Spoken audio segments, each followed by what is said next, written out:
இன்றைக்கு இந்த தொகுதியில் ஒருத்தர்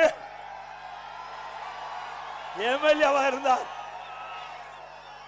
நீங்க ஓட்டு போட்டு தேர்ந்தெடுக்கப்பட்டவர். ஆனா ஓட்டு வாங்குறதுக்கு உங்களை வந்து அணுகிறார்.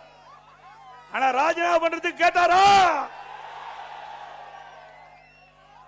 ஆனா அதை பத்தி கவலைப்படாதீங்க. அண்ணா திமுக ஆட்சி மலர்ந்தவுடனே கோபிச்செட்டிப்பாளையம் தொகுதி எடப்பாடி தொகுதிக்கு மேல வளரும். தமிழகத்திலே முதன்மையான தொகுதியாக கோபிச்செட்டிப்பாளையம் தொகுதி வருவதற்கு அனைத்து நடவடிக்கை எடுக்கப்படும். உங்களுக்கு நன்றாக தெரியும், இந்த கோபிச்செட்டிப்பாளையம் சட்டமன்ற தொகுதி விவசாய பிரிவு மக்கள் நிறைந்த தொகுதி. விவசாயிகள், விவசாய தொழிலாளர்கள் இரண்டு கண் போல் இருக்கின்ற தொகுதி இந்த கோபிச்செட்டிப்பாளையம் சட்டமன்ற தொகுதி.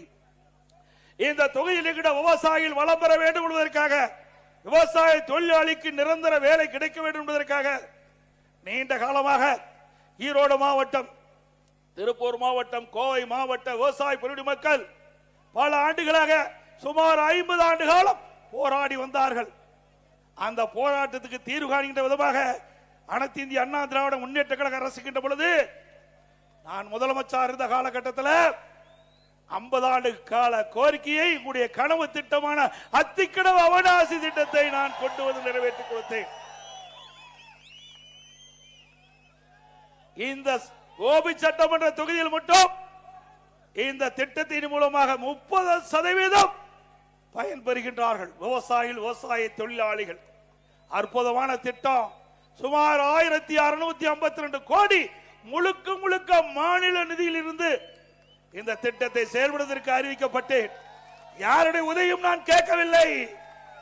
இப்பொழுது ஸ்டாலினை போல மத்திய அரசில் இருந்து நிதி கொடுத்தால் தான் திட்டத்தை நிறைவேற்றுவேன் என்று நான் பார்க்கவில்லை.